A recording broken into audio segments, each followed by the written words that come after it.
Question de Benoît Delabadia. Bonsoir Monsieur Asselineau. En Allemagne, existe-t-il un parti politique comme le vôtre? Et s'il passait, que deviendrait l'Union européenne? Donc je ne crois pas qu'en Allemagne il y ait la même chose. Il y a un truc qui s'appelle AfD, Alternative für Deutschland, ce qui veut dire alternative pour l'Allemagne, mais qui est un mouvement d'abord fondamentalement anti-euro, pour des raisons que j'ai maintes fois expliquées, puisque les Allemands craignent vraiment que l'euro ne les entraîne à la ruine.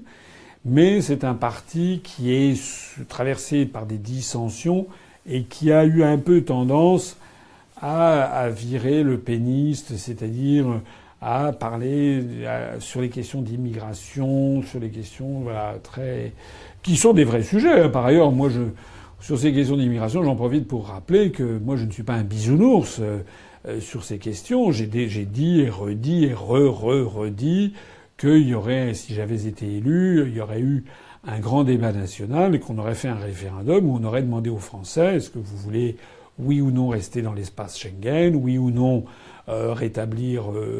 supprimer le droit du sol, etc. sur des sujets que le peuple français devrait trancher. Demos kratos. Voilà. Je n'aurai pas l'occasion de mettre ça en œuvre, du moins pas dans l'immédiat, puisque j'ai été écarté du premier tour. Mais le problème reste pendant. Je ferme la parenthèse en rappelant quand même que ces questions migratoires sont fixées par les traités européens. Et donc, je n'ai jamais compris comment Madame Le Pen pouvait avoir le culot de dire... Enfin, si je comprends qu'elle ait du culot, c'est d'ailleurs l'une de ses principales qualités, mais de dire qu'on allait voir qu'on allait voir en matière migratoire, alors qu'elle n'entend pas sortir de l'Union européenne, donc elle sera astreinte d'appliquer les traités tant qu'elle n'aura pas mis la procédure de sortie, qui, si j'ai bien compris, c'était pas avant 1 an. Bref, pour revenir à l'Allemagne, voilà, il y a ce mouvement Alternative für Deutschland, mais qui d'ailleurs est un peu sur le déclin. Il est monté à 5%, il redescend, et qui est un mouvement qui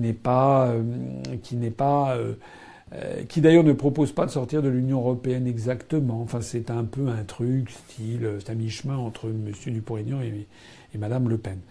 Il y a un mouvement en Autriche qui était une initiative citoyenne pour sortir de l'Union européenne qui avait fait parler de lui l'année dernière, qui avait réuni le nombre de signatures suffisantes pour demander officiellement au Bundestag autrichien, à la Chambre, au Parlement de Vienne en Autriche, la possibilité de faire un référendum sur la sortie de l'Union européenne. Je rappelle qu'ils avaient obtenu c'est un processus en 2 temps en Autriche. Il peut y avoir un processus, un référendum d'initiative citoyenne, mais la question doit être auparavant validée ou pas par le Parlement.